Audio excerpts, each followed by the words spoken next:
नाम समदन बर है। अच्छा अच्छा। हम प्रोग्राम जो सुनाया हमारा गांव में एक गाड़ी। अच्छा अच्छा। इसके लिए हम प्रोग्राम देखने के लिए आया। नै गेटआ बेजोंनो हाबलांगोन सुकि गेटनि ब्रिजनि सिंजों थांनानै बेनो गेटआ नायबानो जाबाय। गाइस नै जोङो सत्संगनि उत्सबनि पेन्डेल खानायफोराव मोनफैबायानो गाइस।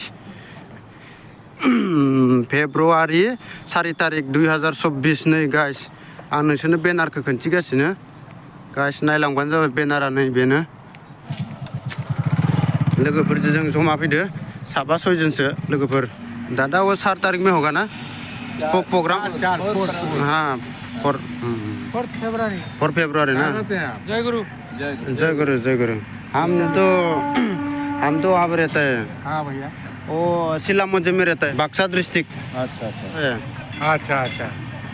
मैं गति कोरियर में काम करता है दादा।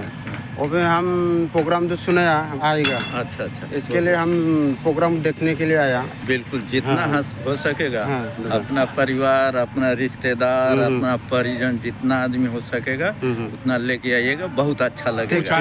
दीक्षा नहीं लिया उसको भी लाना है। ये मैंने धर लीजिए सृष्टि का ये सत्संग जगत का मैंने सबसे महत्वपूर्ण उत्सव है ये।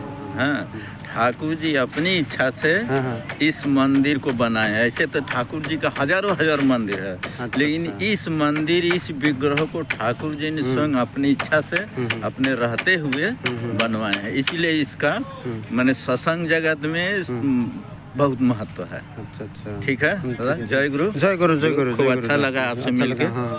ठीक है ना। ठीक ठीक है। जय गुरु जय गुरु।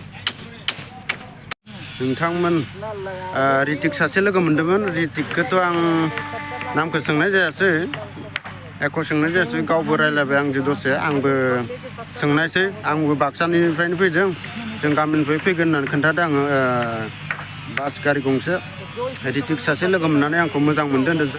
बेनि थाखायनो आंबो गोसोखौ मोजां मोनबाय आरोना गाइस। नोंथांमोनाथ' नुलांगोनानो, नुलांबाय आरोना गाइस। थोरा देखिए नायबानो जाबाय नै खामानि मावनायखौ नायबानो जाबाय। थार्मकल ओइ दादामोन दङ।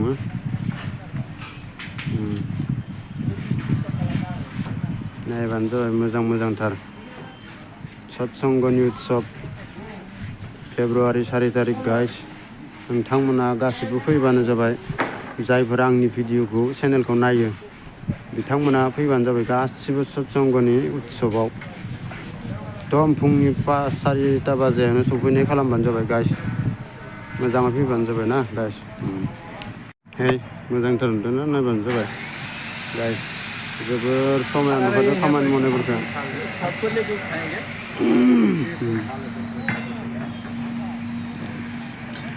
नाय बरिया जाखादों नै। पेन्डेल ओंखारबायानो होनजायो नै गाइस। नायलांबानो जाबाय। ओजोंबो गासैबो सोरगिदिं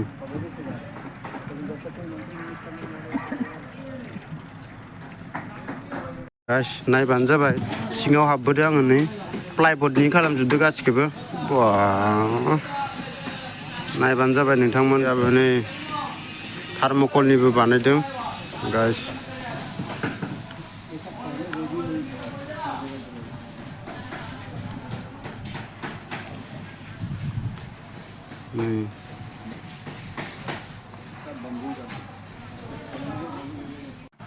आं नै भिडिअखौ लागासिनो। जोबोर समायना जाखादों। प्लाइबर्डजों बानायदों गासिखौबो। बाप मान खरसा खालामदो भगबान। आयु बाप मान खरसा खालामदो। बाप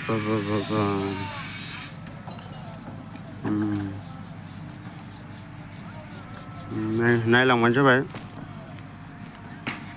मान साफा बानायदो नै मावग्राफोरखौ आं खोन्थिनो नै नायलांबानो जाबाय नोंथांमोन। आं नोंसोरनो खोन्थिनो सिङावबो खोन्थिलांनि आं गाइस।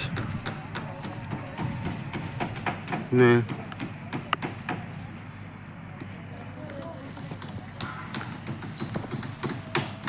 नोंथांमोन जोंथ' दा खोन्थिजोब्बायानो होनजायो जों दा थांनोसो ओंखारबाय नोंथांमोना नायलांबानो जाबाय आं खोन्थिना होबायानो दसे ना गाइस नै खामानि मावनायखौ